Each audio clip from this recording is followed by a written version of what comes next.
November 30, ninenervyos ba kayo? Hindi. Yung malaking rally daw na magaganap sa November 30, lalo na daw kung wala pa rin mapapakulong by November 30. Okay, ganito lang ito lang pakiusap ko. Okay, sabi ko nga, since ako'y trial lawyer, alam ko naman kasi kung paano umandar ang kaso. Okay?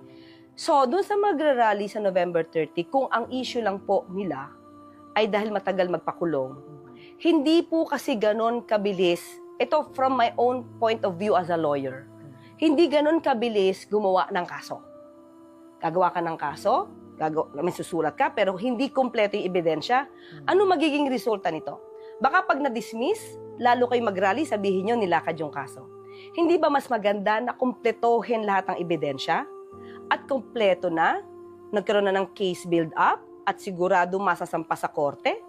Ito naman sir, para naman naglulukuhan dito. Kamura-mura na pamasahe papunta ron. Dalawang anak lang dito. Pabira ka naman. Yes sir. O sige, bayaran mo. Pabira ka naman. Dalawang Sige. anak lang. Guys, alis nyo sa ito mga sir. Yes, Vidalaya. Attorney Vidalaya. Hindi po ang akumado ang humihiling. Si President Duterte ang Pagbigyan nyo. humihiling. Kaya nga. Pagbigyan nyo. Pagbigyan nyo naman. Kanina pa eh. Hindi naman lahat. Ilan ang hinuling ang araw na ito sir?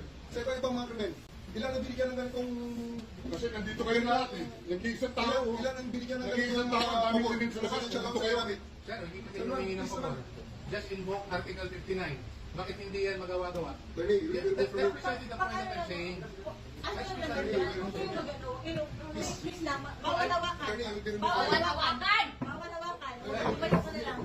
The right to counsel is something that has to be observed and respected. Kasi lawyer. Ano yung lawyer?